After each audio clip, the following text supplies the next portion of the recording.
He knows if you're sleeping. He knows when you're awake. So you better be good for goodness sake. We don't want anybody to be naughty today, as we have our now third annual Bladtcast celebrating, commemorating the Silent Night, Deadly Night franchise. We are going to, interestingly enough, focus a little bit on film 3 because that's the next one. You better watch out. And oh boy, you better watch out if you are watching that for the first time, like I was. Talking about Silent Night, Deadly Night, of course, we're going to have one of our regulars right here alongside me, as long as she's able to be here. Someone who not only discovered Gwar at the ripe old age of 9, she also went to college with a serial killer. Cayley from Once Over with Cayley. That's my favorite introduction ever.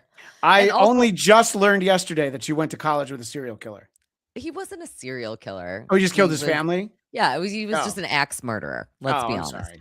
But it does feel very similar to the Silent Night, Deadly Night movies. So I feel more qualified than ever to be talking about these films tonight.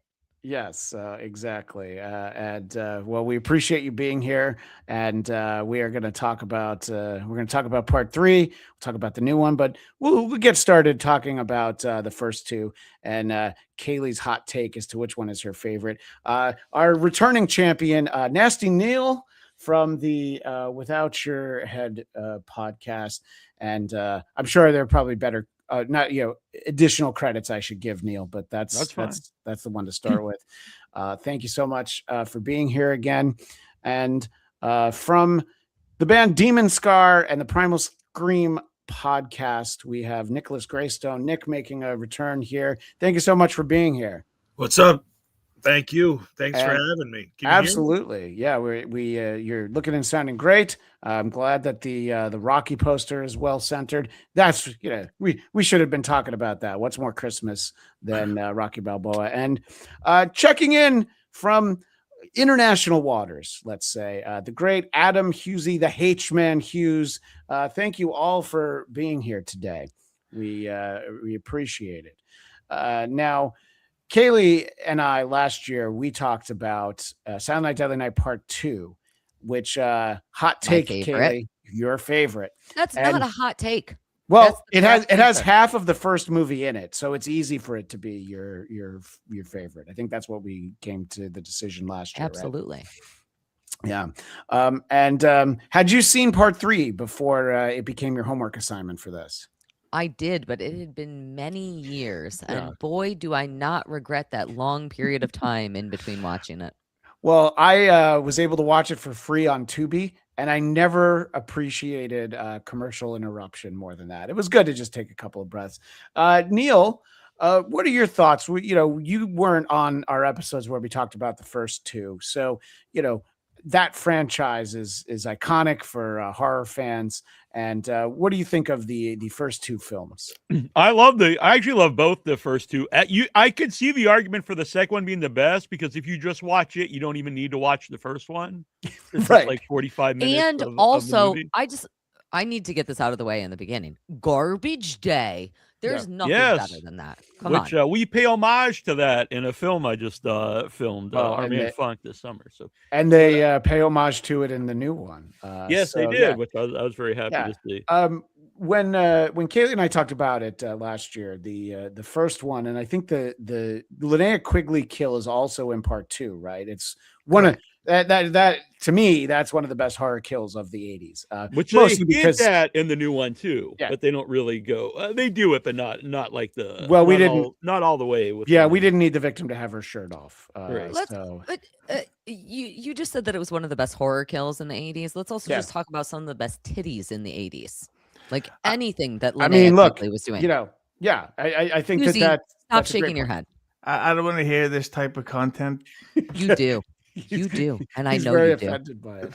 And look, the woman on the panel is the one saying that they're great titties. So obviously it must be true.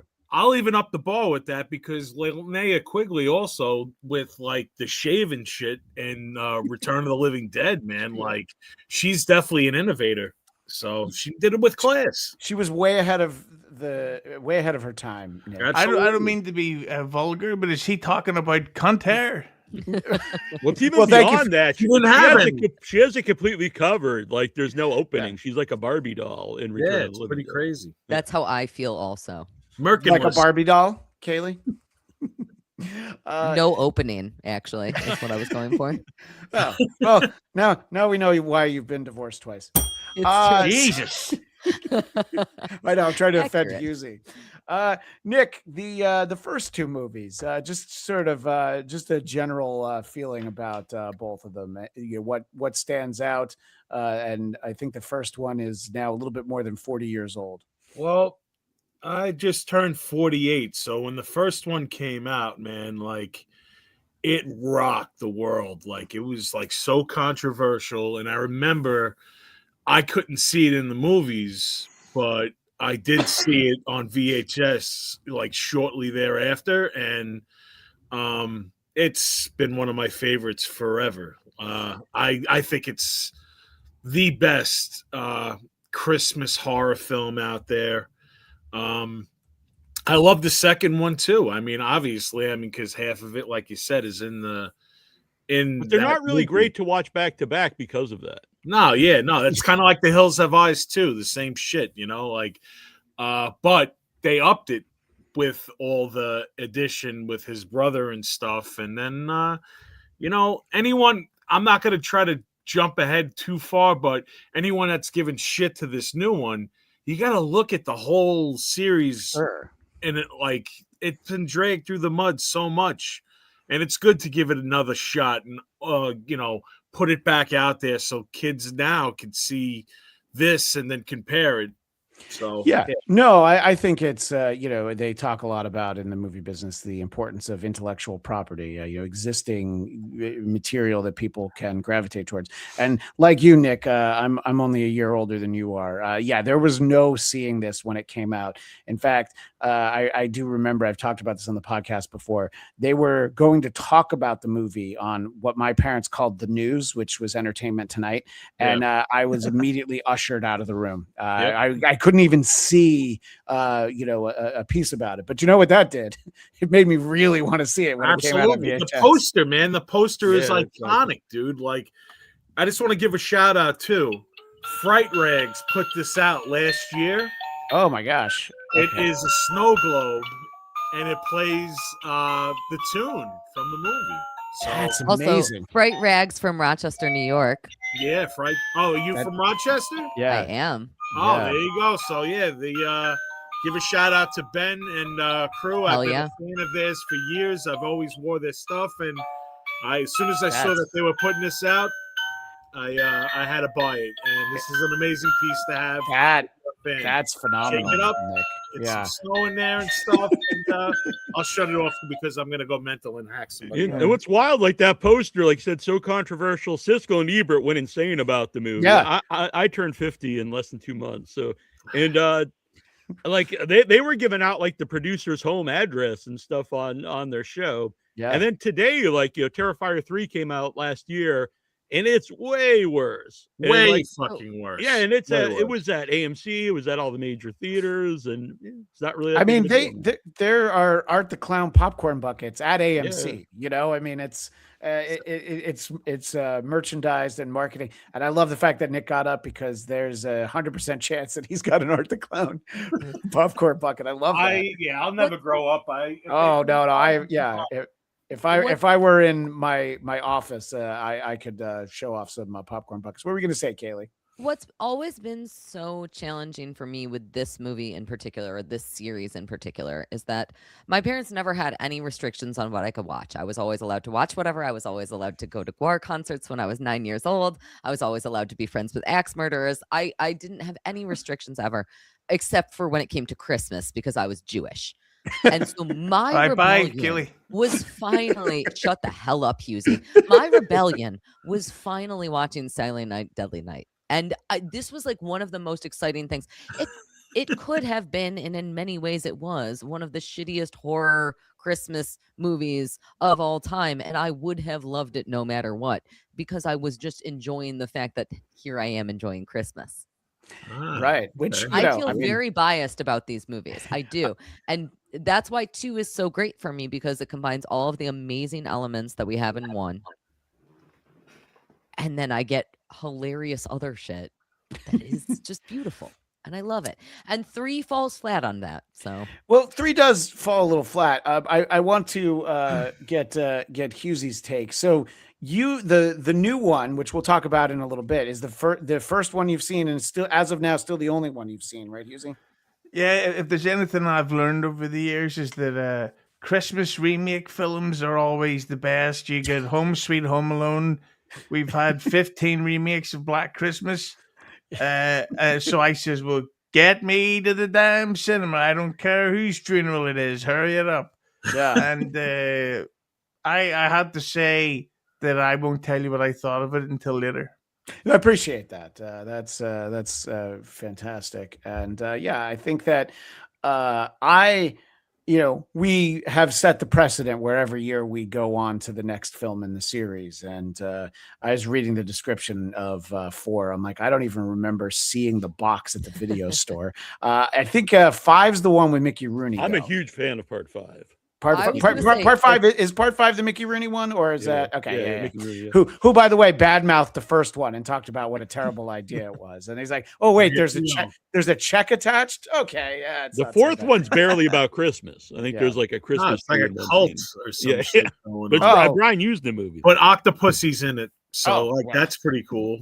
Cayley, your parents would have been okay with part 4 then. It's true. They would have liked that part. You'd known that. And I think that there are some fun things in 3, but the thing that was the most jarring to me was that it was just incredibly, just so slow and quiet. And look, you don't have to hire an actual blind actress to play a blind character, but Charlie Cox, who plays Daredevil, isn't blind. Ben Affleck as Daredevil was far more convincing. It was almost like you could see her eyes like reading cue cards or something. But just to be honest, was it a troll on her? I'm sorry. Was it a troll on her just to call the movie "You Better Watch Out" and it's about a blind person? I think that they were having a little fun. What were you going to say? Yeah. And Ben Affleck did have chronic pink eye from Analingus with Jennifer Lopez at the time. Well, I'm glad that you brought that to our attention, Hughezy, because that's actually why everybody's here. So I think that I was a little bit in the dark on this one, and I think that I had friends who had seen it, and I was like, don't bother with this one. So I'm glad I've seen it now. I'm glad I had the excuse to do it. But Nick, your thoughts on 3 whenever you first saw it, assuming back when it came out? To be honest with you, this was the first time I watched it entirely through. Okay. Because I could never get through it because it was like it was so slow to me that it was almost backwards.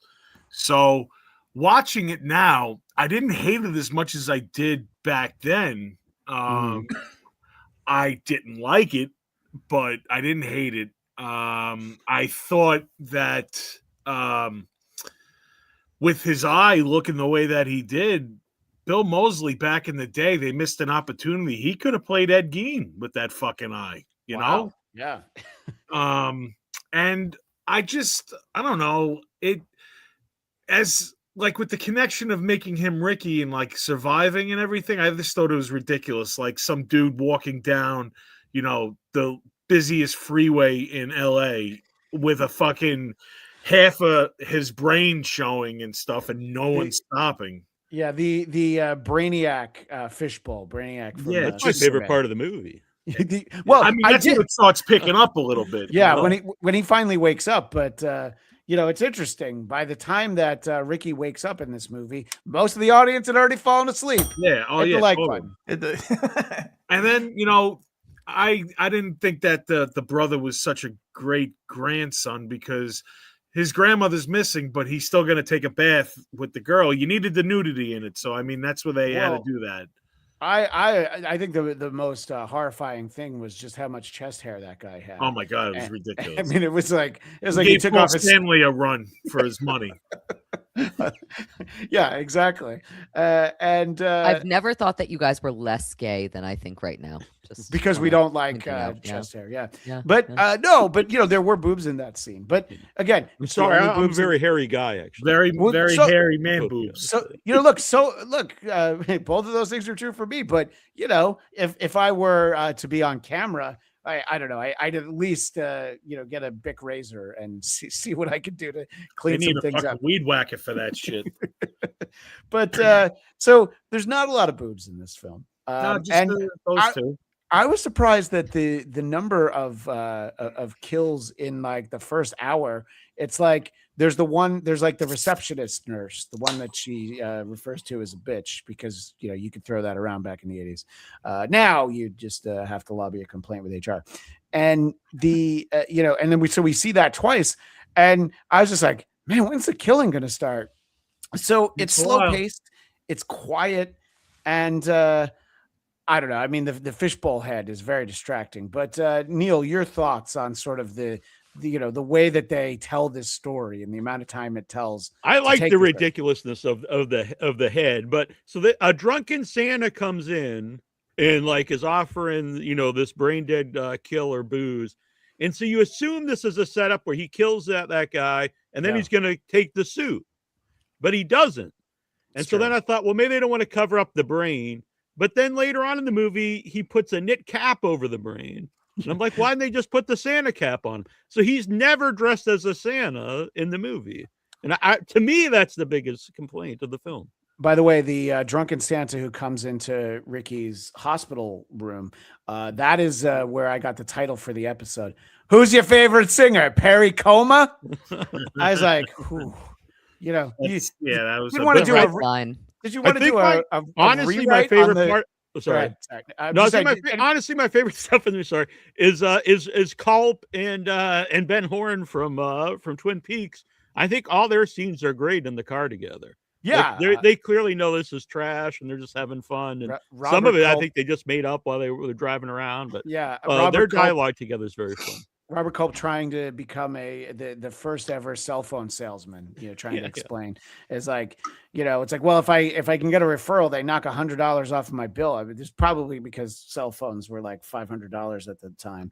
But I feel like it was important that he have a cell phone because, now movies, they usually figure out a way for your cell phone to not work because there's so many problems. So in this one, they're like, well, we should probably have him have a cell phone because it'll make it a little bit easier. But, when he gets left behind, he's like, well, studying snakes is your thing, Doc. Stomping on them is mine. And speaking of snakes, excuse me while I drain the reptile. And they say that that the 80s was the greatest decade great. for film. Yep. It's whacking day, baby.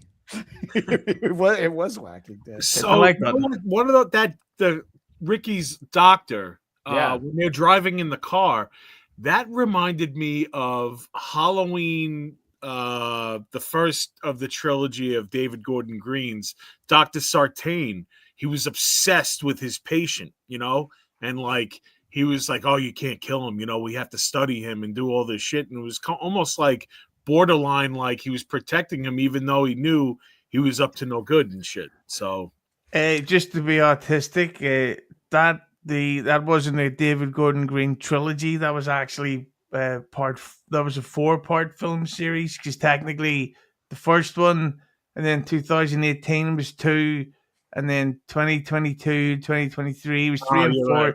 So basically I know more than you. Thank you. Well, yeah, Hughezy, we know, obviously, because it's it's happy hour, clearly. But when isn't it happy hour in Ireland? And I can say that because Hughesy's drunk. So Yeah. it's okay.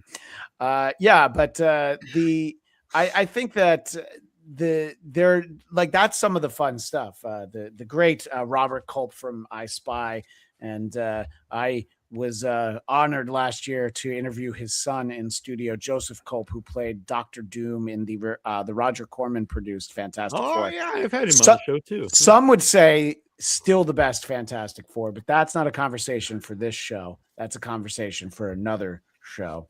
Nerd. Cayley, this horror movie was woke before woke because the main character is a girl. What did Oh you my think God. about that? I hated it. Let's be honest. Okay, so let's talk about the stupid dome brain for 1 second. I want to go back to that. I actually Reminder kind of that like that's that. Neal's favorite part of the movie, but I sure, love go it. ahead. Yeah. Yeah, I no, like it's got the I'm liquid actually, floating around in it. I think it is super goofy. It almost looks like weird, like gelatinous jello that is jiggling way too much. I think it's a cool effect. I think that is really effective. The biggest problem is watching this girl run around as if she doesn't give a shit about the fact that she's going to get killed. Like, there is no pep in her step. And that is what sets me off with this movie. And Christian, I think you said it perfectly. This is a slow paced film. We watch a turkey getting basted for about a minute and a half in this horror movie about Christmas. And that to me is the definition of a not great film. Well, So all of Cayley, this- that's because the real killer is salmonella, and we wanted to make sure that we didn't have to worry about that. I'm just glad that you didn't make a basting my turkey joke. So thank you for that. No, that'll be on the Patreon version of this episode. Excellent, excellent. I think that the idea of, so what year did this come out? 89? I think so. Although the next one's 90, but yeah, 1989. There's all of these within this time period. There's like the idea of like the psychic dream sequences, and we have to add in the supernatural depth to these films. And to me, that never works. I always have challenges when it comes to the horror movie franchises that try to add that in. In addition to that, when we lose the Santa connection, this movie just falls off of what the entire series was building itself to be.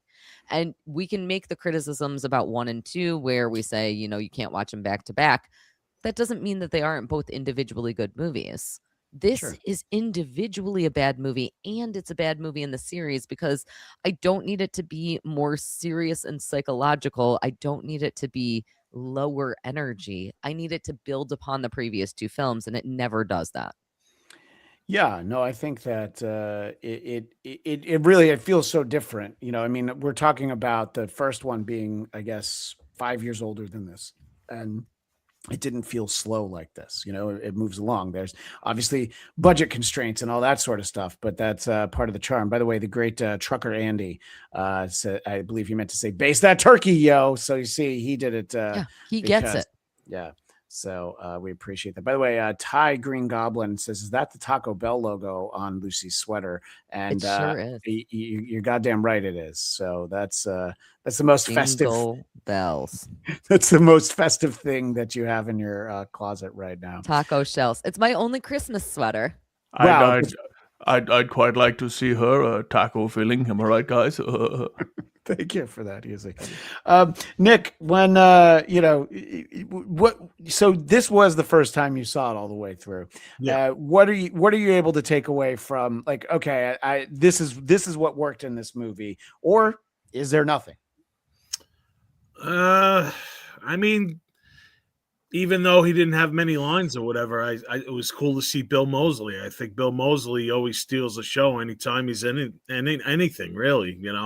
I like to see him and stuff, and his versatility. He really can play anything.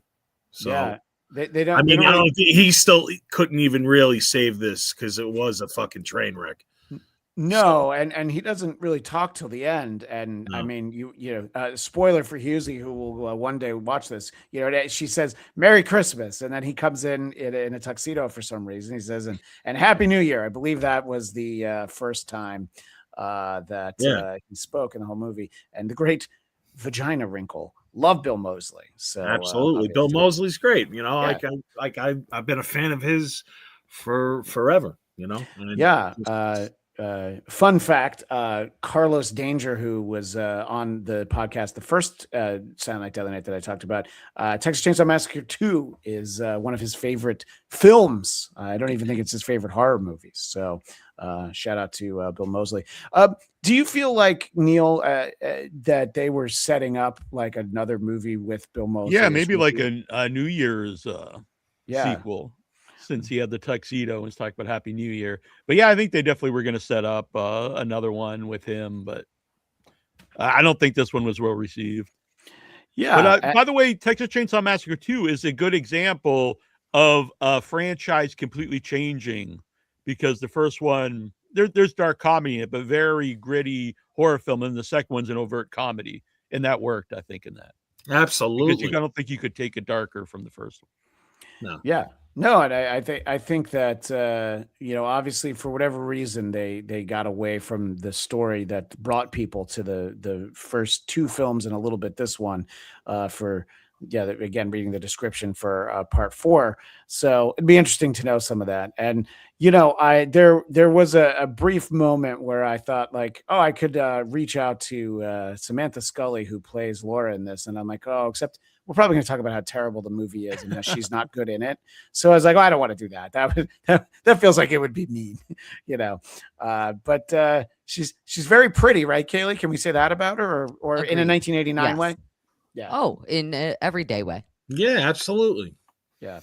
By the way, Sir Franklin with an important question: is that Nick Greystone? That is the Nick Greystone. Yes, I am, Sir Franklin. Yeah, so we appreciate that you see that you have your brand, Nick. People see you and they go like, I know who that is.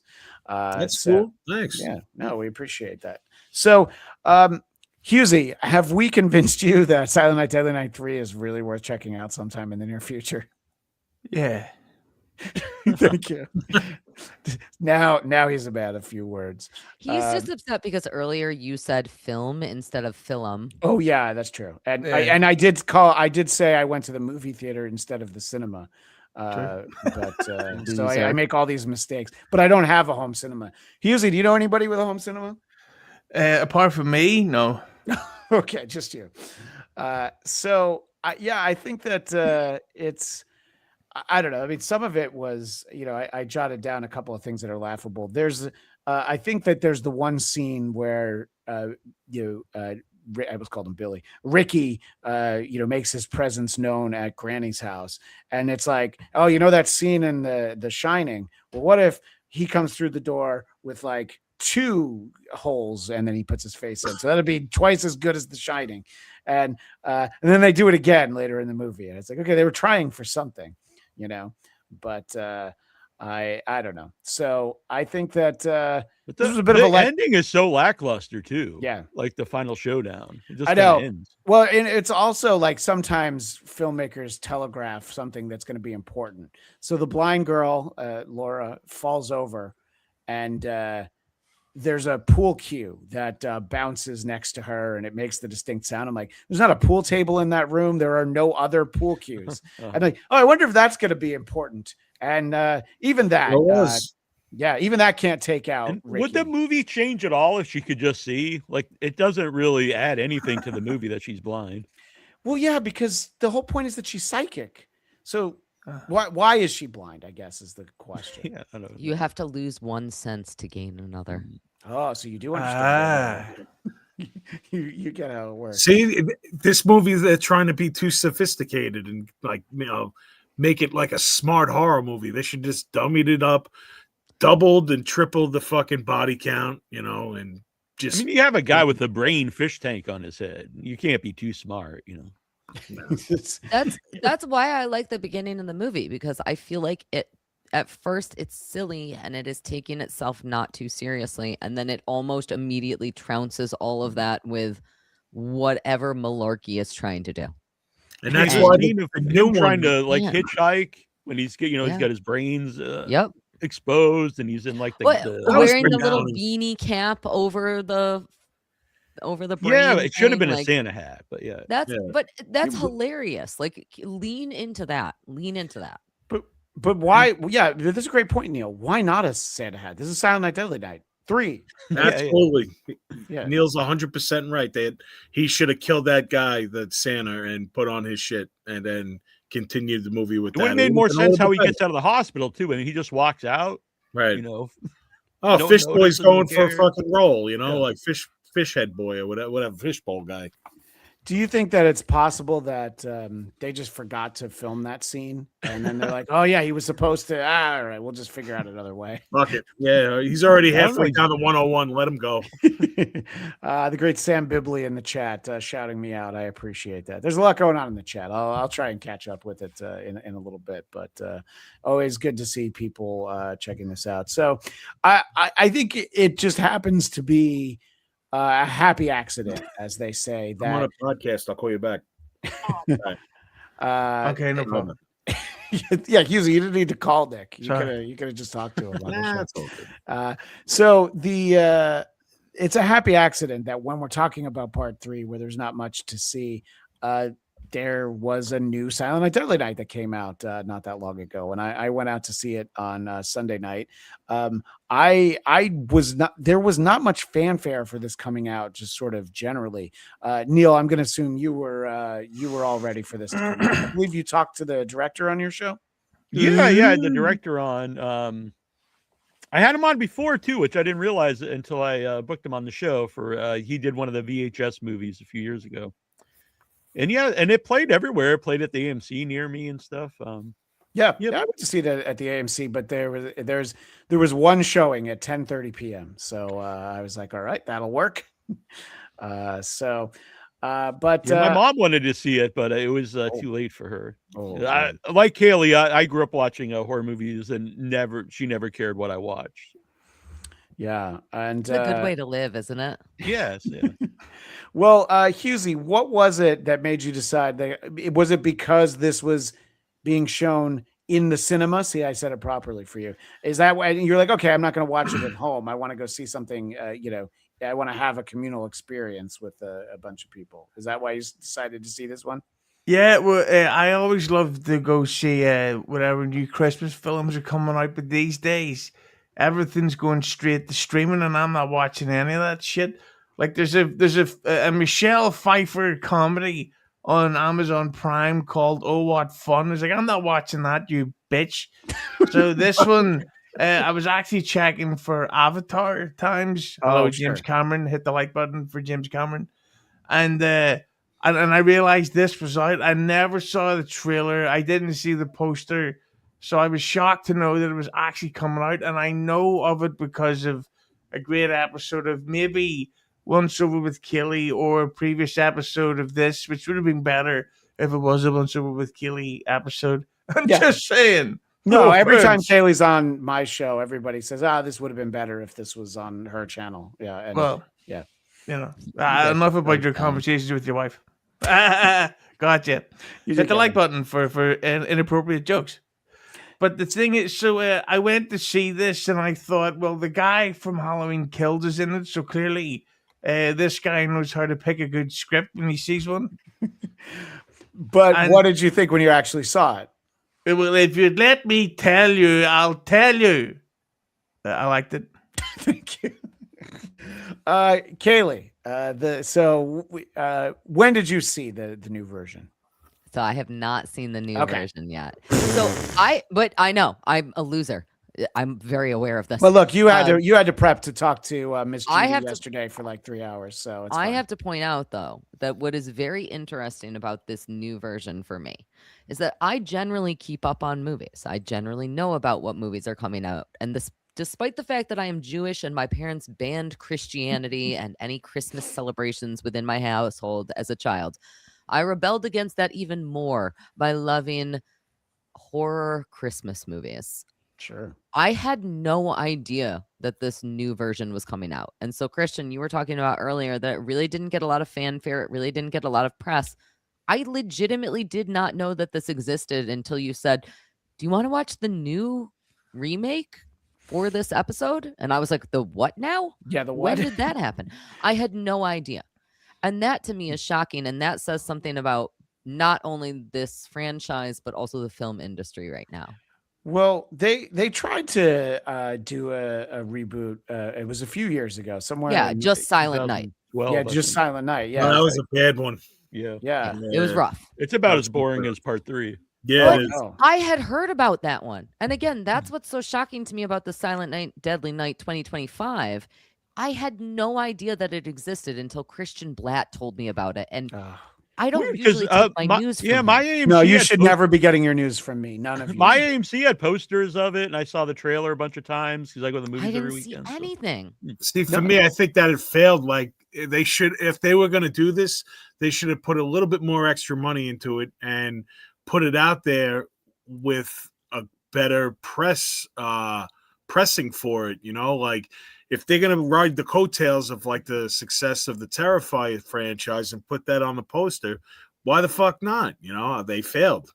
Not only that, but I think that Violent Night was actually a really good example of a Christmas themed which horror I enjoyed movie. very much. by the way. Fantastic. Yeah. Absolutely incredible. And I think that the promo for it was successful enough that people actually wanted to go see it, and people went and saw it in the theaters. Yeah. And people like me who are big movie fans had heard so much about it. How did I not hear anything about this? That's Well, insane. This I is don't my know. wheelhouse, I and I don't- heard nothing yeah. about it. Maybe they're Neal- anti-Semitic. I don't know. I think they did the same thing with the Toxic Avenger, like it kind of like they pumped Yeah, they it didn't up. want to release it. No, same thing, like if they were gonna if they did it like that, they should have just fucking put it with streaming, pumped it out in November, and then fucking try to make money that way instead of like making it fail miserably, because it's not a bad movie, it doesn't take itself liked it. seriously. I enjoyed it. When I first saw that this movie was available as an option to see at AMC, I just assumed that they had, they were doing one of those things where they put the original back in the theater. And then, only a little later do I find out it's like, oh, it's an actual new version. All right. I don't know anything about it. What do you think, Neal? I mean, you talked to the director. Can I interrupt one more second? I'm sorry. Of course. I want to point that out also. So you told me, Christian, that this movie existed. And I said, I'm obviously going to watch it before I do this podcast. And Rochester has about 40 movie theaters. Yeah. Yeah, but what they don't have is a good IMAX screen, right? We do not have a good IMAX screen. But not only that, the only movie theater that is still screening this movie as of about a week ago when you told me about its existence was 45 minutes away from where I live. I mean, do there- you want to be a the part of the amount of podcast or screen- not, Cayley? I don't Listen, understand. I'm just saying that it's stupid. I'm saying that it's stupid. And I hate it when movies do this. Like, either release it on streaming at the same time that you're doing it in the fucking movie theaters, or don't tease me with your good time. I was so annoyed because I was all ready to go see it. Well, Shut Neal, up. I don't know Neal's if movie. there was any part of you getting to talk to the director. You just be your awareness of it. Do you have any sense for, was there just not money for a big release? Like I said, I saw I saw posters at my AMC in Boston, but I saw a lot of stuff online about it, honestly. But so I don't really know. For me, I actually saw ads for it and stuff. Yeah. Marketing wise, I don't know what company produced this, but when Weapons came out and everybody was going to see it multiple times, that's when this should have been promoted. Yes. I think this is a pretty small budget 100%. film. I initially thought when I saw this in the cinema listings, I thought, as Cayley mentioned, the Violent Night from a couple of years ago, I thought that this was the sequel that they're making, but then I realized it's coming out. That sequel's coming next year, and then there's a Violent Night sequel next year. Yeah. And you already know about that. That's a great How point. did I not know about this? Well, that's mostly because of your guy. What's that actor called again? David Harbour. Yeah, all his it's a lot bigger sexual, movie. all his sexual deviancy. No, I thought he that was shouldn't just. I thought he was just mean. I thought that he was mean on the set. I didn't think that there was any deviance. Nah, didn't he just like cheat on Lily? Whatever. be Lily Wow. Allen. She's got a whole album out about how he liked dildos and stuff. Wow. Well, don't we all? Yeah. Well, Hey-oh! You should- I you got should to hear- interview Cayley. you should hear the song I heard about Dave Coulier once. But in any case, I don't know. I mean, Nick, was there? Did you feel like there was a big push? Because I know you live on Long Island. Neal's Nah, in Boston. dude. I'm like, maybe it's Nah, regional. same thing. It was showing at like some random places, Yeah. 10:30 at night, for like two of them. And right now, I don't think it's playing anywhere near me. I think it's out. Yeah, I don't almost. think it's playing. Well, And and it's then not this even is- 2 weeks old. Well, and this is the point too. When I saw that I fucking only had Christmas. I had literally one show per night that I could try and catch it. Uh, This would probably be the time to put it on streaming in time for Fuck Christmas. yeah, especially By the now, way, like this holiday weekend coming up. Yeah. Yeah, By the do way, it. did I hear somebody mention the new Toxic Avenger film? Yeah. Nick mentioned it. Who's in that cast again? Dinklage. Oh, Oh, Your favorite. Yeah. Do it, Hughezy. Yeah. It's- Pull it's up the okay, picture. well, I'm looking yeah, at your eyeballs doing it. Yeah. there it you, is. I'm sorry. Did I put up the wrong picture, Hughezy? I thought you were going to put up the poster for the film. I'm sorry. Yeah, that was Hit the like button. Yeah, exactly. I don't even know what this one was. So you're filling the StreamYard with images, but there's none more festive than this. But There you that's go. not. We're not here talking about that. I stand by that. Die Hard as a Christmas film. It's 100% a Christmas movie. I It's my literally favorite Christmas interviewed movie. Stephen E. D'Souza for my podcast, and he told me that it was originally supposed to be a December release or a winter release. Yeah, And then obviously they were like, "No, you fucking idiot." I know that that people are tired of the debate, the conversation. Well, it's like, well, then idiots just have to stop saying that it's not a Christmas movie. Yeah. It happens on Christmas Eve, and it has one of the greatest Christmas songs of all time, "Christmas in Hollis," in the soundtrack. Oh, yeah. Fuck yeah. You know, Yeah. And the whole score is Christmas music. yeah, And and I know that I'm not supporting this very well, given that I'm Jewish, but this was my first Christmas movie. was And Die it is Hard. it is there are two movies that I watch every single Christmas. It's Die Hard and Rare Exports every single year. Those are my two. Lethal Weapon also. Yeah. And Yeah. and our previous An Elf? episode, we had to talk Elf? about how No, I don't watch that. no, I'm that's not a not baby that's not a boy, Christmas movie. so- Fucking Elf, man. Hell yeah. Usually, there's a lot of nudity in Rare Exports for you. I don't wanna see that. Actually, Vulgar. that's the whole reason. There's holiday cheer and nudity. It's quite That's- impressive. what else can you ask for? Well, that's what I have Eyes Wide Shut for, which should be called Eyes Wide Shit. Hit the like button. And by the way, Die Hard 2 also a Christmas movie. Yes, because it is. also happens Yeah. at Christmas. Die Hard 3, not a Christmas movie. It's in the No. middle of the summer. So Just like Silent Night, Deadly Night Part 3, they broke the streak. Yeah, Yeah. it's not a Christmas No film, Santa. but it does have billboards that I like to wear at Christmas time.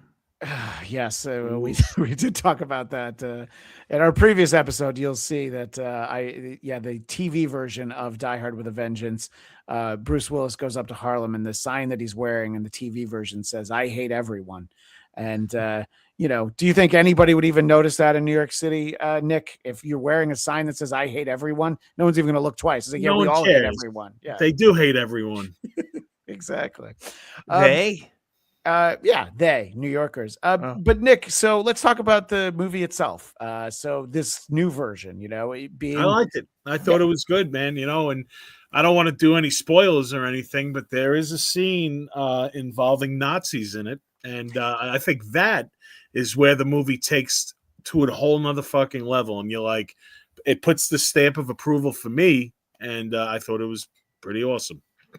Yeah, I think it's interesting because they definitely have Billy as definitely a bit of the anti-hero. It's like it's like Dexter. It's like no, he's killing bad people.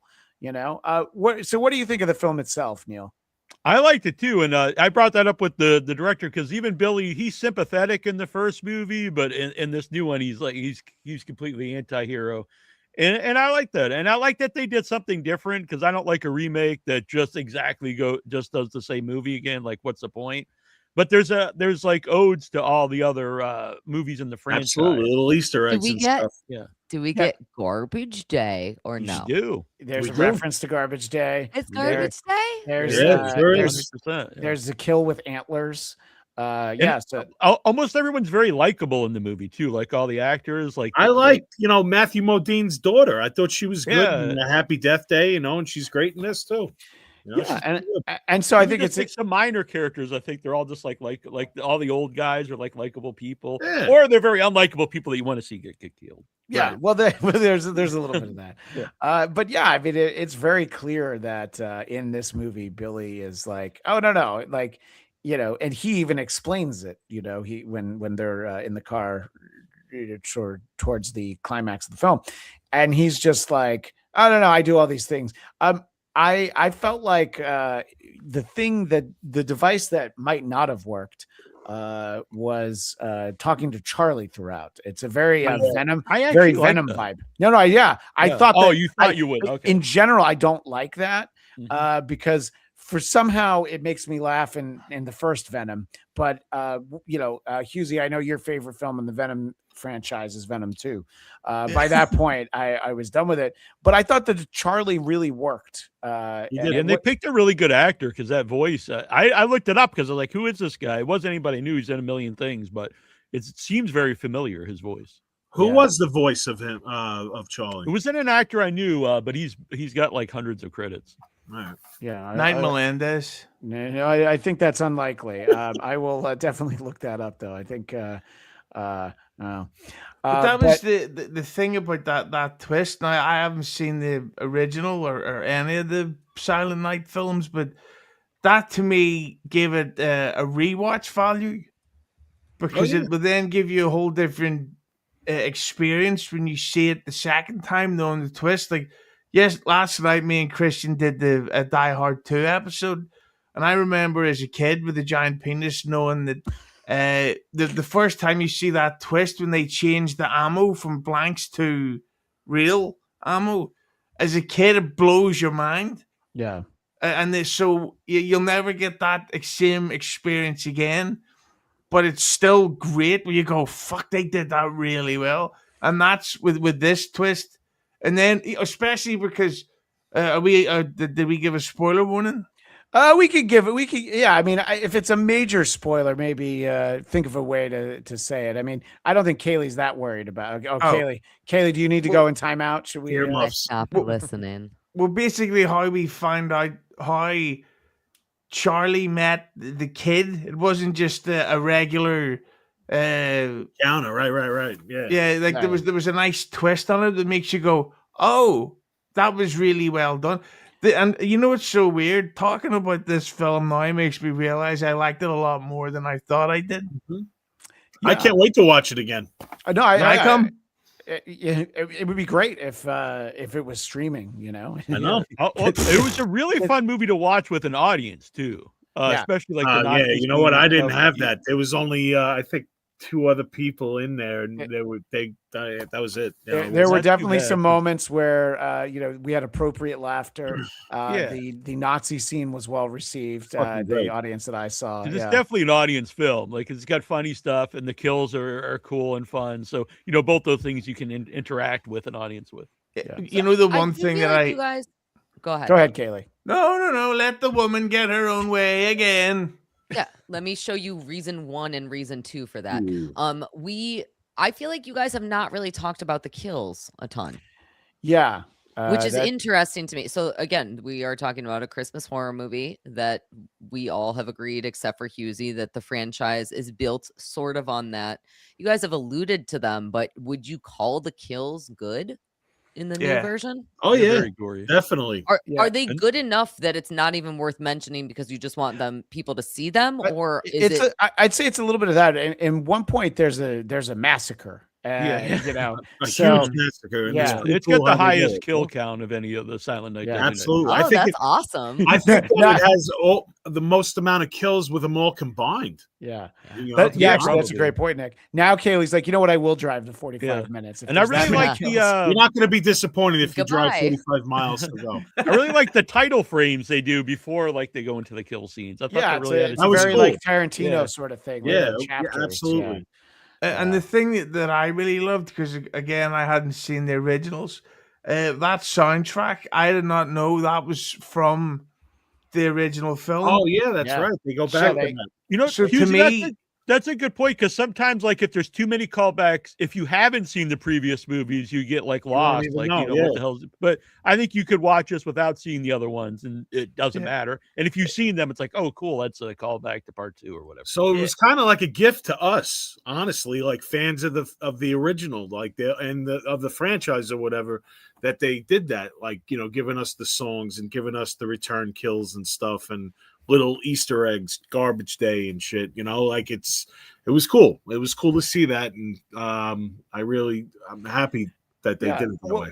And I think that there's a few songs from the first one, but Yeah. we talked about this in the past on the podcast. That Santa's Watching song is amazing. It's like Great. so Yeah. creepy, but it's also great. And now we know that you could also get a snow globe for it thanks to Nick. You could get it right there in Rochester.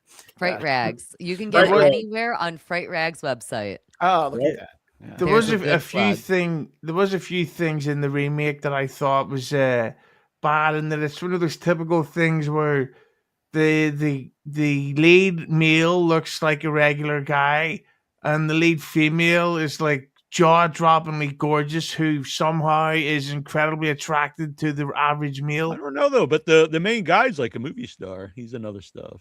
Yeah, but not in the film. I don't know. No, Like he at still no looks point did like she a go. movie star. She Yeah. like she didn't go. Are you from fucking Halloween Kills? Yeah. I But don't know about that. To the point, I don't mean, think he's I like don't a know. bad-looking dude. Yeah. Well, Cayley, we'll have to ask you maybe next year. By next year, you'll have figured out a way to see it when we talk about part 4. But I thought that it managed to understand that it should be fun for us to sit down and see this movie. You know, it didn't take itself all seriously like part Not at 3. all. You know? Vagina Wrinkle, I think she's in my chat. She said, good kills, but not Terrifier 3 good. But Terrifier 3, though, that's like, I don't know, that's like super graphic, and this isn't. Way over the top. Yeah. And the Terrifier movies have like a mean-spirited like element to them, which I'm for, but You're this not isn't pouring really that salt kind in of a movie. wound in this movie. Is that Yeah, what there's you're not trying going to be like tell a 15-minute death. So, yeah. And there's no like cutting off dicks or splitting Yeah. pussies in half and me? stuff. I'm out. All right. Yeah. I'm not targeting 45 minutes to see it. Yeah, I know. Listen, this is why Neal and I like rare exports. Exactly, yes. So I should find a way to watch that on Christmas Eve, maybe. Oh, Rare with the Exports is kids. great. Yeah. But we, Rare I Exports is one never of the saw best. Rare Honestly, Exports. this is kind of why I first started talking to Cayley, because I saw her in a show and it wasn't a horror show, and she mentioned Pieces, and I was like, oh, she actually likes horror movies. By the way, I believe this must be for Hughesy's channel. So Hughezy, you have to split that $2 amongst the 5 of us. Plus, YouTube takes 40%. So Yeah. we'll make sure that you send it all to us. But nice podcast, stupid. Merry Christmas to everyone celebrating, and Shmuel Buckman, who Yeah. I don't know why there's a whole conversation in the chat about Shmuel Buckman. Yeah. Those Well, must for be your Shmuel, I would Do I recommend a movie count as a Hanukkah. celebrator? I'm going to say I'm celebrating. Okay. I'm Good. sorry, what were you saying, Neal? I would recommend the movie Hanukkah.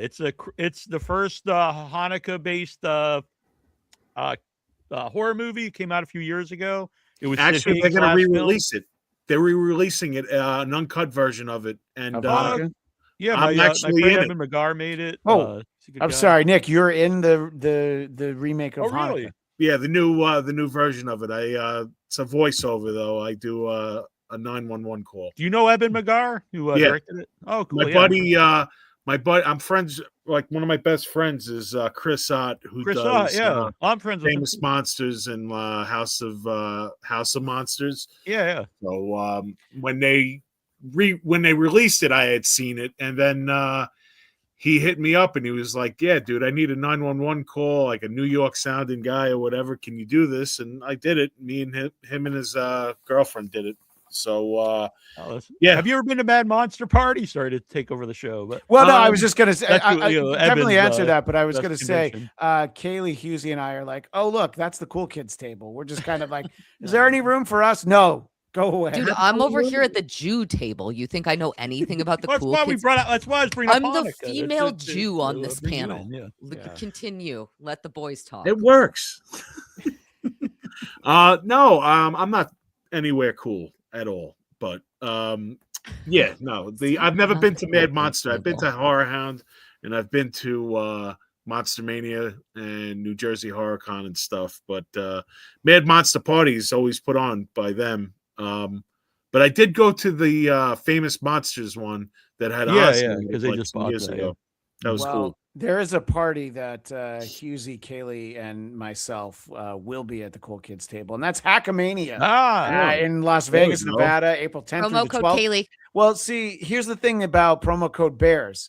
All the promo codes save you 10%, but promo code Bears is the only one that might get Eric Zane at Hackamania in Las Vegas, Nevada, April 10th through the 12th. So, do you want to support Cayley or do you want to support Eric Zane? You know what? Don't answer. I think I know the answer. So, Listen, So I'm then all, is that a Zane is also convention? supporting Cayley. it's some live podcasts in Vegas. This is the third year. The Hack to the Future. This is Hackamania 3. And who are these podcasts is always there. It's put together by Patrick Melton, who does Nobody Likes Onions. And Cayley, you were just in Vegas, weren't you? I want to follow was. all you guys' podcasts because I don't know. great. You know. Oh yeah, no, please, yeah, we'll say. And they mine is the best. well, yeah, we know that. We each of us have at some point been on the radar from somebody who used to be an announcer for the Tonight Show, and of course, I'm talking about Ed Hall, the former Tonight Show announcer, Ed Hall with 2 Ds. That's who I'm talking about. But Speaking of 2Ds, Cayley has a podcast. Oh, That's the nicest thing that anybody said to me tonight. Thank you. by the way, I don't know about saying your name. I'll say it. Nigel Saw. Thank you. So the icon there, the avatar is I hate a it. woman about to be eaten by a shark. Cayley, would you like to explain? Maybe I'm sure Nick doesn't know, and maybe even Neal doesn't know. Why did somebody spend $2 to show this to you? I am very happy that my glasses aren't on. I can see enough that I know what's happening in that picture. What I are you am terrified of sharks. I am more terrified than anything. In fact, Tony from Hack the Movies has been sending me shark pictures all day today, and I have been screaming at him. And I can tell that is a shark. Yeah. Well, I thought So for a much. second that there was a fake Earl Skakel in the chat, but then I saw this and I'm like, oh, okay, that probably Yeah. is. Is it the Can't real be. Earl? Yeah, Yeah. must be the real Earl. Doesn't So- sound like it. Yeah. Oh, so wait, Nigel Saw is now mad. He spent $2 and you can't even see it. but- I'm absolutely not putting on my glasses. Yeah. Well, I tell you can what, see it enough. Nigel. Don't uh, worry, I will check under my bed tonight for sharks. You Yeah. have succeeded, sir. Nigel donating a couple of red boys will get her to put her glasses on, right, guys? No, Hit the like button for only- Grifton. only if this was on her channel. What does she care if somebody gives Hughezy $100? You know. So I'm sorry, but Ian Bergson, Shark Charcuterie. Cootery. For shark fans out there, I want to Amen. recommend Bathtub Shark Attack. Okay, It's I'm a listening. Super low budget movie about a shark that comes up through the toilet because it Oh, travels no. through the pipes in the house. Fantastic. Nick, you're out on that I'm one. not irrational, is what I'm I trying mean, to that's, you know what, man? When my brother saw Jaws for the first time, he couldn't take a shit normal for like a month because he thought Jaws was going to bite his ass. And that's just too real, I think. You know? No Yep. good. I'm glad that's how your story ended. I thought you were going to say something else. What, that I shit too? Or? No, that you fucked them. Oh, Jesus. No. That's. What the hell? He fucked By me. the way, Oh! Hughezy always sounds drunk because he's Irish. Mm. And then Dabble Doofus says, nah, he always sounds Irish because he's always drunk. Nah. Should we report both? Should I block both of them? A little comedy duo in the chat. In dry January, you can report them, but tonight they're right. Okay, so dry January it'll be different.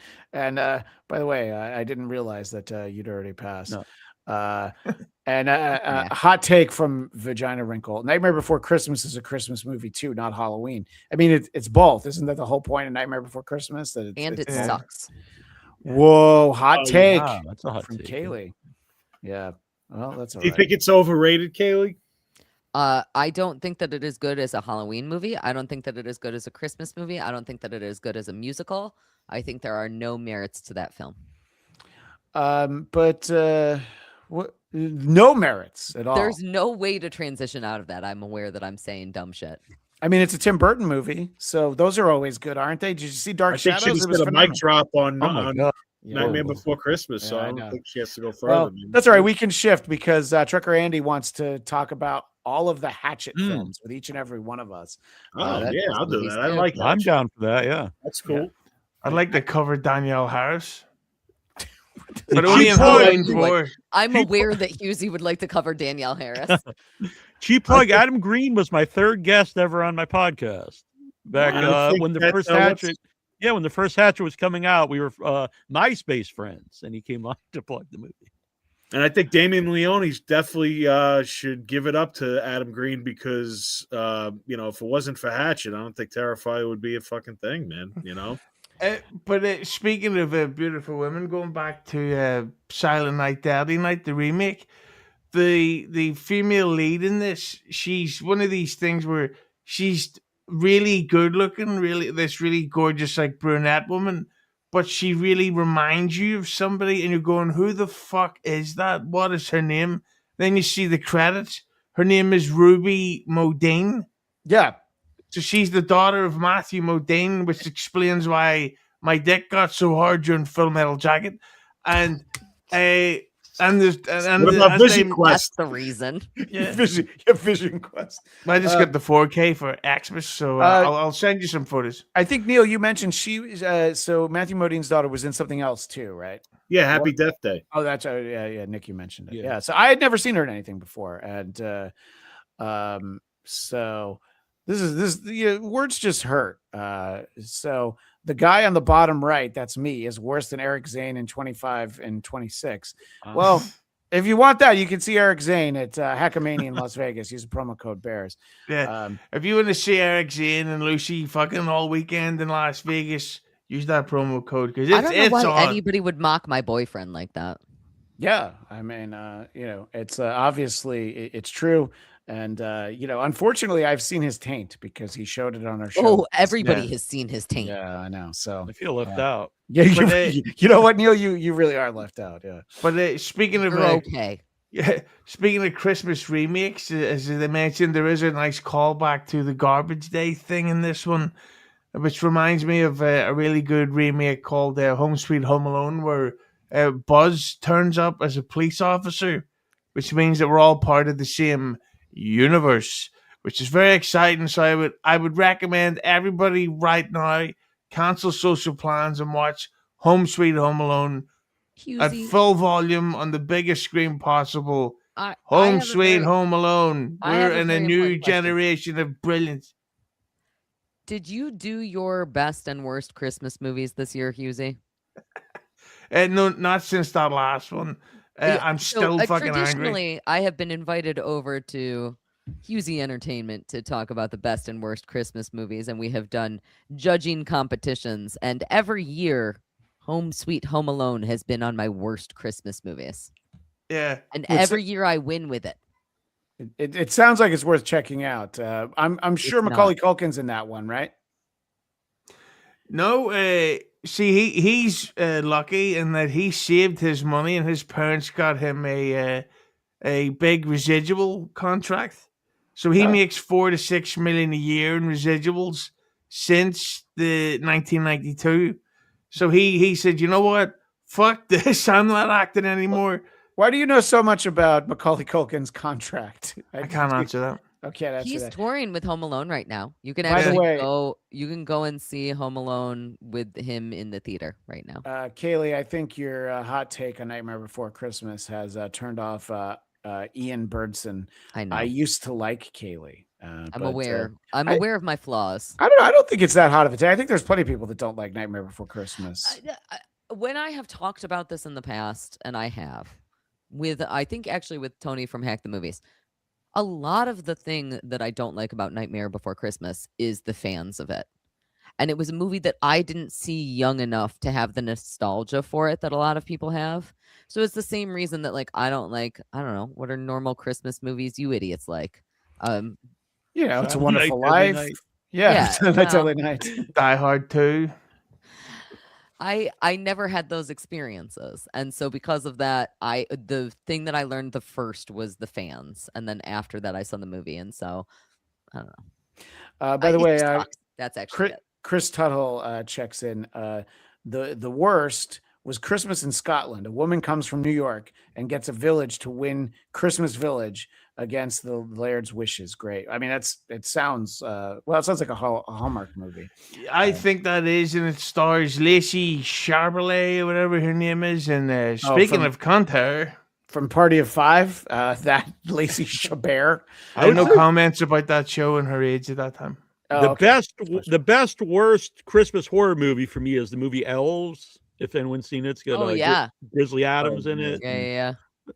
And it's called Elves. It's called Elves, yeah. The idea is like this old Nazi guy. He wants to like recreate. He wants the master race, and to do this, he's gonna have elves like have sex with like his granddaughter. It makes no sense at all, but I'll watch. It's amazing. The worst I've seen is the most recent Black Christmas remake. The last one. Yeah, what was that? Just pre-pandemic, I think that was unbelievably shit, and it's about such a dark subject matter that it's a rough watch. But it's just so dull that it's kind of like I understand these women in this have been through a terrible experience, but fuck me, could somebody say something with some type of personality? Well, what I'd recommend, Hughezy, is that you go back and you start where it all began with Silent Night, Deadly Night, the first one. Go watch it in the home cinema. You won't get scared. It'll be all right.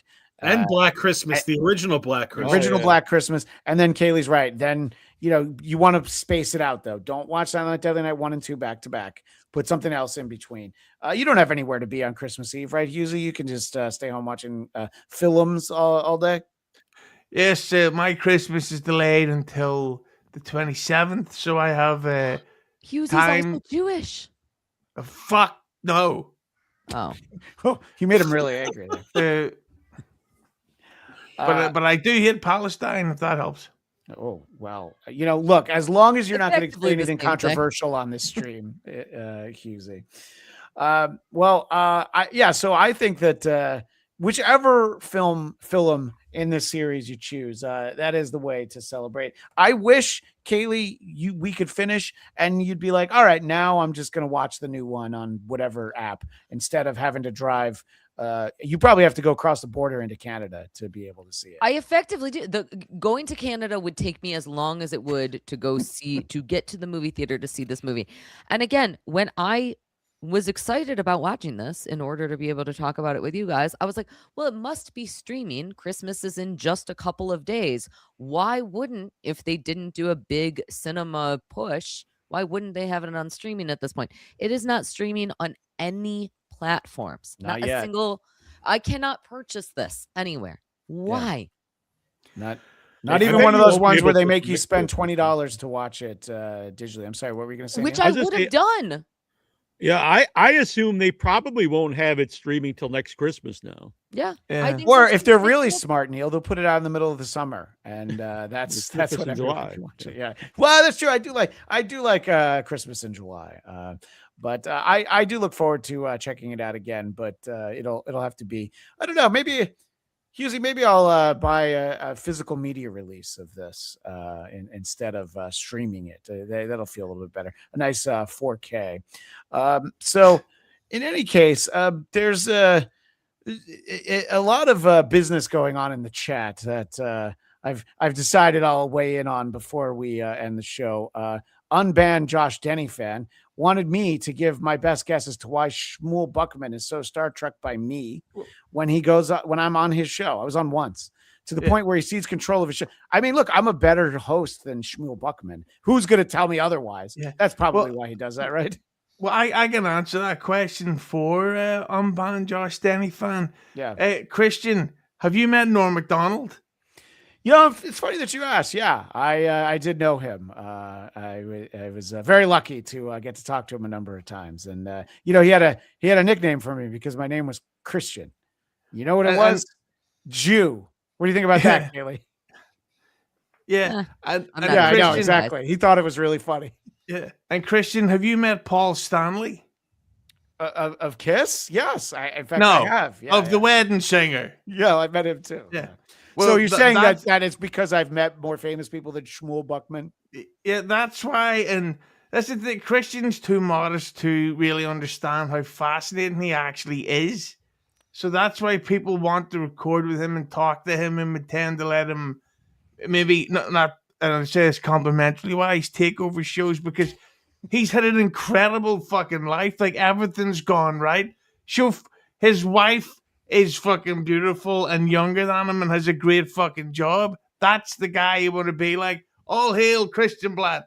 Yeah, I had to put you full screen. I was Hughezy. I've actually never agreed with Hughezy more than in this moment. Oh, bless you. It's a Christmas miracle or whatever you celebrate, Cayley. I appreciate don't sell yourself short, Blad. I like you too. Oh, Man. You're thank you. a good dude. Although let's be honest, Nick. Vince the lawyer did not enjoy your appearance on my show, did he? Well, fuck him and fuck Yeah, all those it's a assholes, fuck. dude. Thank you for saying that. You know what, bro? Let me tell you something. We weren't even going to talk about that, but I know I wasn't going to, but it just sort of. I'm going to go. You know what? I'm going to say it right now. Those motherfuckers took nasty fucking shots at me and said fat shit about me, where the other dude, who I'm not even going to fucking name on here, was way more classier and has a better, I thought he could have taken shots at me and he didn't. Yeah. So fuck those guys. They wanted to dangle a fucking carrot in front of me and try to fucking pay me to be on their show to rip. Maybe those guys should get new material on another fucking avenue or something. You know? No, we had a great chat. We talked about horror movies. We talked about metal, and I was like, I don't know. That's why I'm back here discussing this. So yeah. And my whole thing is, if you're going to troll people and you're going to fucking talk shit behind burners, be unique and original. Don't just go for the lazy hack shit. Like, if you want to call me a cunt, be Oscar Wilde about it. Don't be a fucking cunt about it. So hit the like button. Ye old cunt. Neal, are you which are you on? We'll talk about him for a second. Are you on John Melendez's naughty list? Very nice. Yeah, he's blocked me everywhere now. Okay. But and the only place he had not blocked me was Facebook. Okay. And he was looking for these pictures from Mad Magazine. I sent them to him.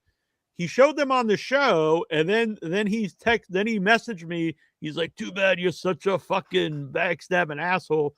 And I said, "Well, that's not very nice. Merry Christmas." And then he blocked me there. So that was because you said Merry Christmas instead of Happy Holidays. Maybe. I have a question. Yeah, I have a question for Cayley, Nasty Neal, and Christian, and maybe Nick, if you've seen it too. Just to sort of tie back into the topic of the show. What's better, Silent Night, Deadly Night 3 or One Too Many? Oh, I've never seen One Too Many. I've never seen One Too Many either. You lucky bastards. That's a hard question. I've made money off of One Too Many. Oh, yeah, because you and still the answer is Silent Night, Deadly Night 3. So it's that good, huh? Yeah. Well, I mean, how could it possibly be bad, Nick? There are plenty of merits to Silent Night, Deadly Night 3. By the way, there are almost no merits to One Too Many, except for the fact that we get to make fun of it. If John had a fish tank on his head, I bet it would be better. I would have enjoyed that more. Who should I thank for clipping this right now? Is Doom or Liquid Cryptic? Who's gonna? Because all of a sudden the topic became interesting, and there'll be somebody who's like, I'm gonna take these 4 minutes here. So we appreciate anybody who shares our show. Oh, and, I'm sure it's gonna be on there because they got nothing else fucking better going on. I got clipped. I was really excited. It was because you were on with Miss Judy, which people should check out once over with Cayley. Lucy does Dabbleverse. Especially the most recent episode. Obviously, it's always great, but I didn't know that I would be so interested in two girls talking about a lawsuit, Cayley. But you and Miss Judy were phenomenal. So I think the point is, unbanned Josh Denny fan doesn't like me. I think that's where he was going, and maybe he doesn't like. He's still logged in to look at you, and he still gave you the numbers, dude. I know. So you know what? Who fucking lost? By the way, you want to talk about people who like things. Ghost Crusaders TV gifted 5 Hughezy Entertainment memberships. So if you're watching this on Hughesy's channel, say Merry Xmas again. I've been wondering. I have never seen that sweater. Shirt. That's amazing. That's awesome. Yeah, Hughezy. He's I a love it. Muslim With in this one. glasses. Well, I know, you know what? There's not enough shopping days left for this year, but somebody can get me that for next Christmas. I saw a good one the other day too. It had Dance more about it. Buford T. Justice on it from Smokey and the Bandit, and it said "Merry Christmas, you some bitches," and it had him on it. You know, but I like this one. That was cool. Unbanned Josh Jenny fan, very misogynistic to say you wouldn't think two women talking about a lawsuit is interesting. If I had the drop of Rainer Wolfcastle from The Simpsons that says "That's the joke," I would hit it right now. Hughezy, do you have that one? I wouldn't think that two women talking about a lawsuit would be interesting. That's the most boring description of any show ever. That is not misogynistic. People think that. Yeah. Yeah. If you would have No, just said wrong. he Coming didn't from think the two woman. women talking would be interesting. Maybe. Yeah, Ex- I'll You all describe have it. to listen to your wives when you go home, right? Don't No. listen to me. Jesus. Yeah. Go downstairs. I'll make it Christian has to interesting. listen to his wife when he goes home. I don't, not my ex-wife, and not my You don't have ex- to listen anymore, Nick. No, I'm good. This is how you make We're it. good friends, so I can't even bash her. She's great. Yeah, She's the mother of my child, and we coexist now because we live under two different roofs, so it's better off. But this is how you make it interesting. A curvy American spends 3 hours with a hot Asian, all on once over with Cayley, and hit the like button I like it. and leave comments and get into the algorithm. And I think it's at almost 10,000 views last time I checked. Wow. I We- Now usually- Hughesy's I on think it was top live. now. Kaylee's on the bottom. yeah, The I know. live- You guys switched it up. Well, because he I had didn't the sweater. notice. By the way, Hughesy's also on top because he keeps making money. we got a Gagzuki $5. says, I hit the like and donated, but I'm not going to listen until tomorrow during work. Thanks, Hughezy. There Yeah, you go. Hughezy, you can leave this on your channel. It's fine. If people want to like and subscribe to the Bladtcast, Bladtcast, that's my show. You can find it there. But the show I make money from is 100 Songs That Define Heavy Metal, hosted by Metal Blade Records CEO. Dude, Brian I want to Slagle. be in that show, bro. I'm ready to talk shop. I'd love that. Well, let me talk to the boss, and we'll figure something out. Our please. Christmas special, Your will wife? be about my boss of that show, not my boss of the household. The Christmas special for 100 Songs that Define Heavy Metal is Cayley's favorite band, Cannibal Corpse. So Get what's out of here. That's your favorite band? It's just the first band that I went to see. Oh. Well, yeah. All right. Look, you told this when we talked about Ace Frehley passing, but I think Nick will Or appreciate the first album. How that I did you bought. how did you discover Cannibal Corpse? Ace Ventura? I discovered. No, I That was discovered. a good guess. Cannibal That's what I Corpse. thought. Yeah. My parents were grocery shopping and I didn't want to go grocery shopping with them. So I went to a record store and there was a Kiss cardboard cutout. And I went up to the guy who was working and I was like, yo, what's that band? They look rad. And he was like, you don't want to listen to Kiss. You want to listen to Cannibal Corpse and Deicide, because he thought it was hilarious to get a 9-year-old little girl into death metal. And it turned out that he got me into death metal. Still my favorite genre to this day. Wow. So he was like a guardian angel almost. Yep. So I bought The Bleeding on cassette tape, and that was my first ever metal record. I had never even heard things like Iron Maiden or I had never Wow, so heard you anything. jumped really into the deep end. I before jumped from Grateful Dead to Cannibal Corpse. That's fucking great. Yeah. And To this- and you went to college with an axe murderer. Yes, I did. I'm so into like true crime and stuff. Who was it? Christopher Porco. Christopher Porco. So this Hey-o. is- he was a student at the University of Rochester who he killed his family maybe for insurance money. Is that accurate? Yeah, effectively because they cut him off. Ah, so he's Ironically. alive right now. It's a really interesting case. I really do hope to talk with Miss Judy about that. I am going to ask. Yeah, if she would like that's to where talk I learned that. about that. I've known you for a few years now, Cayley, and I had no idea that. Kayla, I gotta have you on my podcast because I talk about true crime all the time. And please tell the story. That'd be I would fucking love amazing. that. Yeah. Cool. I usually, We'll look up. that's a story I don't talk about a lot because it is a very personal one to me. But Miss Judy happened to send me case law relating to that case, so I had to bring it up.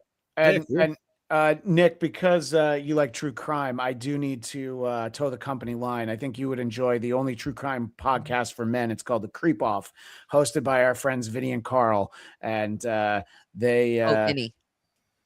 vote for Vinny. Yeah. So in any case, I appreciate most people in the chat. By the way, Tom Gully Show, you want to promote the fact that you and Bob Levy are critically deconstructing It's a Wonderful Life? I will absolutely promote that show because I want to see that.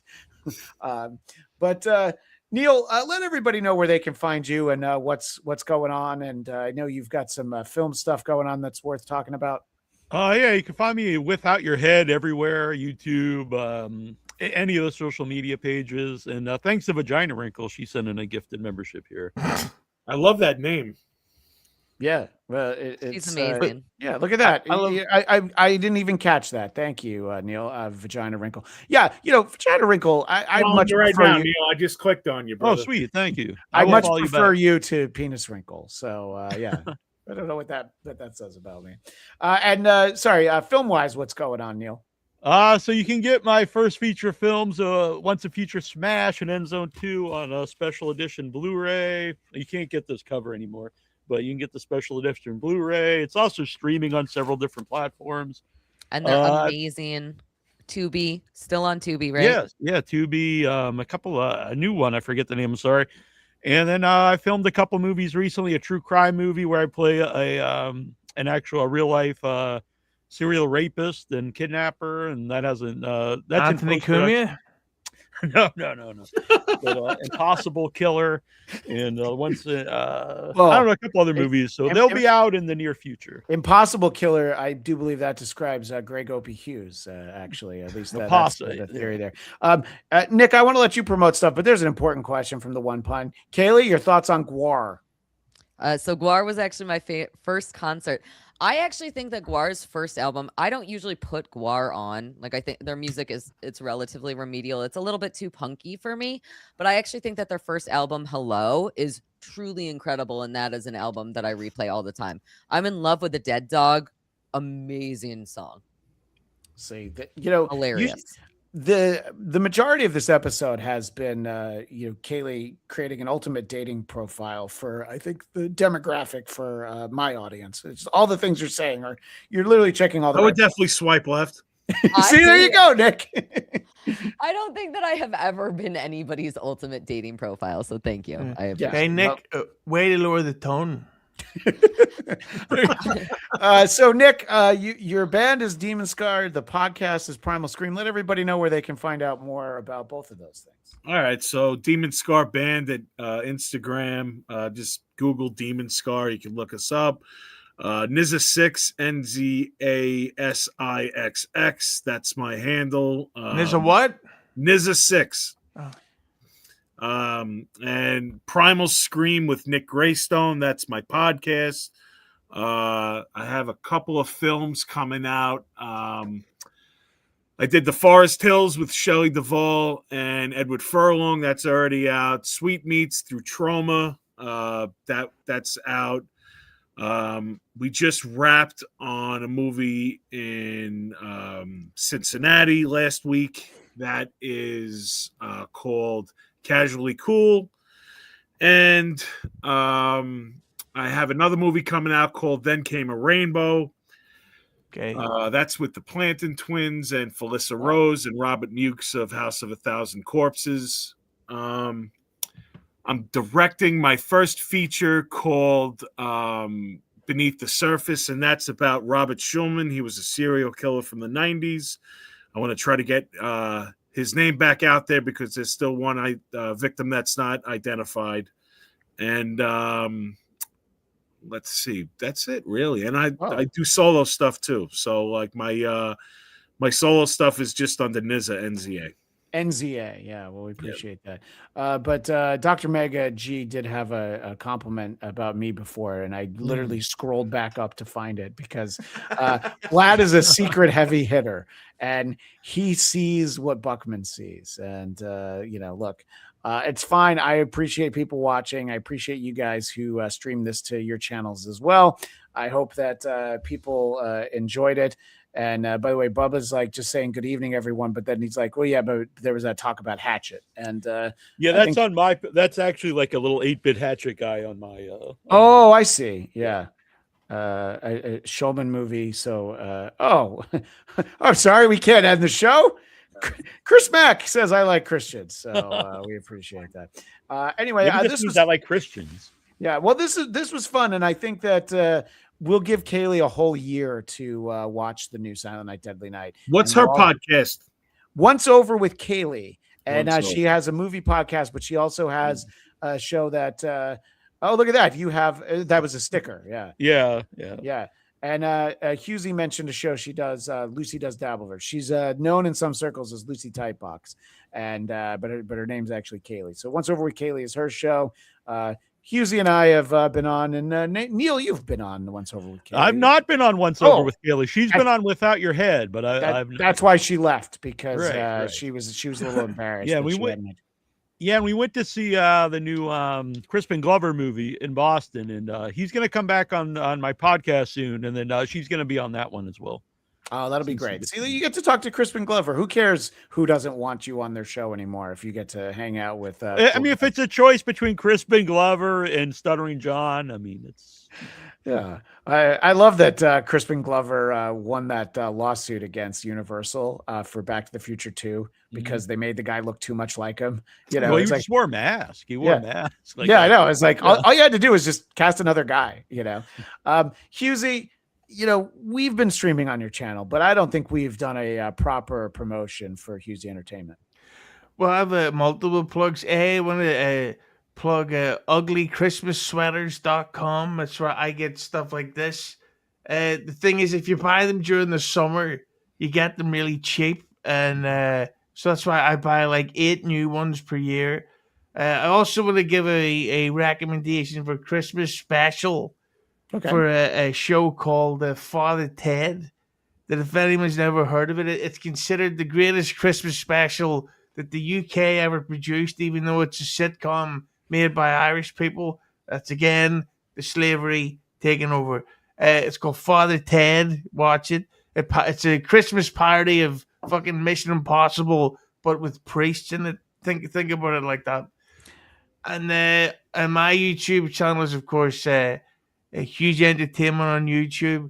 My podcast is It's Hughezy Hello, and the final 2 Christmas specials should hopefully be coming out within the next 48 hours, or else I'm going to look fucking stupid. By the Hughezy, way, can I say something to Hughezy? Because it's my first time on with him. And so I used to always hear that It's Hughezy Hello on all the Conan clips. And I used to think, what the fuck is wrong with this guy? And then once I actually saw you stuff, I was like, oh, I still thought that. I was like, what the hell's wrong with this guy? Yeah. Can you believe that ended up turning into a job? Yeah. And I fucking worked with him. Yeah. Chris Tuttle mentions that Father Ted is huge. He's of course in Scotland. Did anyone see Santa's Sleigh? It's terrible. Yeah, with Goldberg. I have not heard of that. Yeah, so that's a Goldberg movie, Hughes. I know you're a wrestling guy. He's a cunt. Okay. So if we're gonna recommend Christmas, a Jewish specials, guy plays Killer Santa in Santa's Sleigh. Yeah. Every year, I always want to make sure that everybody checks out what is the most depressing Christmas television special of the 80s, the Alf Christmas special. It is unbelievable that it was a comedy show. And spoiler alert, a kid with cancer dies. And it's unbelievable how uncomfortable it is. And worse than when Dudley is in the bike shop. No, that's actually that still has a laugh track. You know, it's funny that you mentioned that, Nick. I did a whole episode of my show about very special episodes. So of course you start with that one, and there's an episode of Too Close for Comfort where Jim J. Bullock's character gets raped by 2 women, and it's played for laughs. Yeah. Hughezy, sounds funny, doesn't it? I like it. Pretty woke to me. Sir Franklin says that Alf was an underrated hero. Yeah. Although I will say it is unforgetting. It's considered a myth that women can do that to men. It's true, and it happened to me where I was forced to have sex with a woman at a Halloween party. I was disgusted the 4th time we did it. The 4th time. Chris Mack says the Star Wars holiday special is goated. I mean, the best part of the Star Wars holiday special is probably the Boba Fett cartoon, but then also the commercials. That's probably more entertaining than most of the show. Anyway, I wanted to just get through some of the chat because people were kind enough to watch and give Hughezy some money. And Neal, you got a gifted membership, so this was a fun 90 minutes, and I look forward to talking to all of you again sometime in the near future. And yes, Hughezy, you have the floor. Yeah, I meant to say, and also I'd like to plug the Bladtcast, which is a podcast that we regularly appear on, and it's great fun, and it's Christian's show. And instead of us having to co-stream it or whatever, everyone should just go directly to there. And again, Christian knew Norm Macdonald and knows Paul Stanley and has an unbelievable life story. Oh, I don't know. He worked for SNL, and then he worked for Marvel, and then he worked in radio, and then he married the fucking writer of Mad Men, and he fucked her with no condom. So Christian Blatt wins. Well, Merry Christmas. Ordinarily I might have to take umbrage with the way you describe my wife, but it's true. We have 2 kids, so at least 2 times. Although, you know what? Maybe the condom broke. We don't really know. Nice. The cock's too big. Yeah, and Chris Mack wants to make sure that we celebrate Life Day, as does Sir Thinking. And if you got anyone wants to get into any Christmas filth, this one was always a personal favorite of mine. Merry Xmas. Oh my gosh. 1986. Xmas? Is that not fucking Night Melendez? No Melendez brothers in this. Oh, one. right. Sorry. Samantha Strong is in it, actually. Oh, the great Samantha Strong. Yes. Nice tits on that hood. Well, Chris Tudhill, I think, is. So if that movie's from 1986, there's a lot of Bush. That's the Christmas Bush. Yeah, exactly. Just don't watch the Grint adult parody. And so we'll end on Chris Tudhill saying Merry Christmas. So yes, thank you. Oh, you want to hear the description? Please. I got time. Santa's illegitimate daughter Xavier and a rogue elf drop in a Christmas gathering and cause havoc, meaning lots of anal and blowjobs, and directed by John T. Bone and written by Candy Kane. Oh, I thought it was written by Cayley. It was just on. She's like, I gotta go. Yeah. Sounds like it was Google searched by me. Well, gentlemen, of course, Merry Christmas to all. Oh my gosh, look at this. This has to be from Hughesy's channel if Ashley Cummings has shown up. Great to see you, Ashley. I hope you have a Merry Christmas. And Hughezy, did you end up doing yoga with Ashley on her stream, or am I putting you on the spot now that you need to schedule it? No, it unfortunately got delayed 2-3 times, and then work schedule took over, and then unfortunately for me, my penis is giant, and it wouldn't look good, Yeah, that's actually my excuse for why I don't doing yoga with that, and you trip over it and stuff. We all know. All of us. Isn't it terrible, Nick? I think she needs to rename like all the positions, like Dabbleverse members. Like now you got to do the Stuttering John and all this. Was that be a band over near the fridge? The one pun says it all. Happy whatever. Well, thank you, gentlemen. And thank you to Cayley from Once Over with Cayley. Thanks subscribe. for having me on, Christian. It's a pleasure. Yeah, absolutely. We'll talk again in the new year, and celebrate Garbage Day the way that our buddy Ricky would. It was nice meeting you guys too, man. Definitely, it was cool. Yeah, it's good to meet you. Absolutely. I followed both of you on Instagram, so I will follow you back. Oh, great. Yeah. So now, Ashley, Neal, you're on Ashley's radar. So I know I've been on with Ashley on different things. All right. Excellent. All right. Well, thanks everybody. Merry Christmas. Merry Christmas to all. Merry Christmas to all, and Merry Christmas to Vagina Wrinkle. Yeah. My favorite moderator and my only moderator, Vagina Wrinkle. I mean, if you have Vagina Wrinkle, why would you need another? You don't. Exactly. Yeah. Thanks for all the laughs of 2025. Thanks, everybody. I'll stop looking at the chat. Otherwise, we'll never get out of here. Merry Christmas, everybody. And we'll see you in 2026. Merry Christmas. Merry Christmas.